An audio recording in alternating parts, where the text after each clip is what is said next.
Hello friends, ഞാൻ ഷെയ്ബ ടെസി. എൻ്റെ പുതിയൊരു വീഡിയോയിലേക്ക് എല്ലാവർക്കും സ്വാഗതം. വളരെ ടേസ്റ്റി ആയിട്ടുള്ള ഒരു സാമ്പാറിൻ്റെ റെസിപ്പിയുമായിട്ടാണ് ഞാൻ വന്നിട്ടുള്ളത്. അതേസമയം ഇതൊരു വെറൈറ്റി സാമ്പാറും കൂടിയാണ്.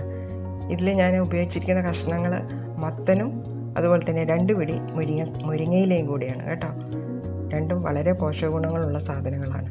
ഇനി ഇത് രണ്ടും വെച്ച് എങ്ങനെയാണ് നമ്മൾ സാമ്പാർ തയ്യാറാക്കുന്നതെന്ന് നമുക്ക് നോക്കാം. ചട്ടിയിലാണ് ഞാൻ കഷ്ണങ്ങൾ വേവിക്കുന്നത്. ആ മത്തൻ കഷ്ണങ്ങളും അതുപോലെ കഴുകി വൃത്തിയാക്കിയ മുരിങ്ങയിലും കൂടെ ഇട്ട് കൊടുത്തിട്ടുണ്ട്. കൂടാതെ ഒരു സവാള അരിഞ്ഞതും 2-3 പച്ചമുളകും ചെറിയൊരു തക്കാളിയും കൂടെ അരിഞ്ഞിട്ട് കൊടുത്തിട്ടുണ്ട്.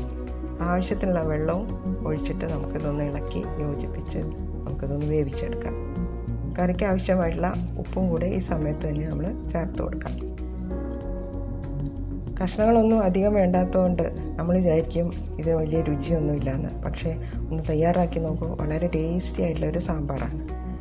ഇനി ഇതിലേക്ക് ഇത് തിളച്ച കഷ്ണങ്ങളെല്ലാം വെന്ത് വരുമ്പോൾ നമ്മൾ നേരത്തെ വേവിച്ച് വെച്ചിട്ടുള്ള പരിപ്പ് ഇട്ട് കൊടുക്കാം. പരിപ്പും ഈ മുരിങ്ങയിലയും മത്തനും കഷ്ണങ്ങളെല്ലാം കൂടെ ഒന്ന് തിളച്ച് നന്നായിട്ടൊന്ന് മിക്സായിട്ട് വെന്ത് വരണം. അതുവരെ നമുക്കൊന്ന് വെയിറ്റ് ചെയ്യാം. ഇനി നമുക്ക് ഒരു കടായിലേക്ക് 2 ടീസ്പൂൺ വെളിച്ചെണ്ണ ഒഴിച്ചു കൊടുത്ത് അതിലേക്ക് ഉലുവയും കടുകും ഉണക്കമുളകും കൂടെ പൊട്ടിച്ചെടുക്കാം. ഇത് നന്നായി പൊട്ടി വരുമ്പോൾ നമുക്ക് ഫ്ലെയിം അങ്ങ് മീഡിയത്തിൽ ഒന്നും താഴോട്ടാക്കണം. വളരെ ലോ ആക്കി വെച്ചിട്ട് പൊടികൾ ചേർത്ത് കൊടുക്കാം.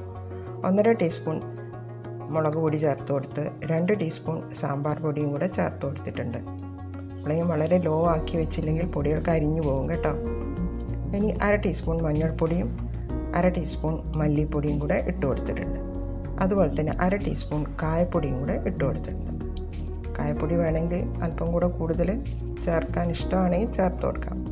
ഇനി നന്നായിട്ട് മൂത്ത് വരുമ്പോൾ നമുക്ക് പുളിവെള്ളം ഒഴിച്ചു കൊടുക്കാം. പുളിവെള്ളം ഒഴിച്ച് 1 മിനിറ്റ് നേരം ഇതൊന്ന് നന്നായിട്ട് തിളപ്പിച്ചെടുക്കണം.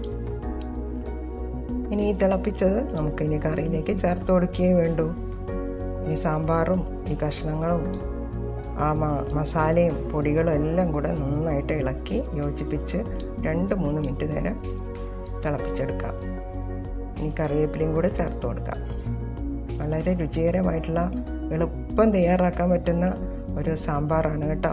മുരിങ്ങയിലയും മത്തൻ കഷ്ണങ്ങളും കൂടെ വെച്ചിട്ട് ഇത് തയ്യാറാക്കുമ്പോൾ നമുക്ക് പരിപ്പ് കുറച്ച് മതി. കാരണം മത്തൻ വെന്ത് വരുമ്പോൾ അതിന് നല്ലൊരു കുറുകിയ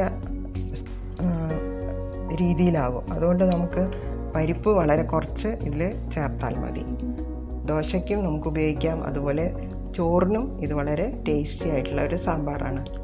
എല്ലാവരും ഇതൊന്ന് തയ്യാറാക്കി നോക്കണം കേട്ടോ. Thank you for watching.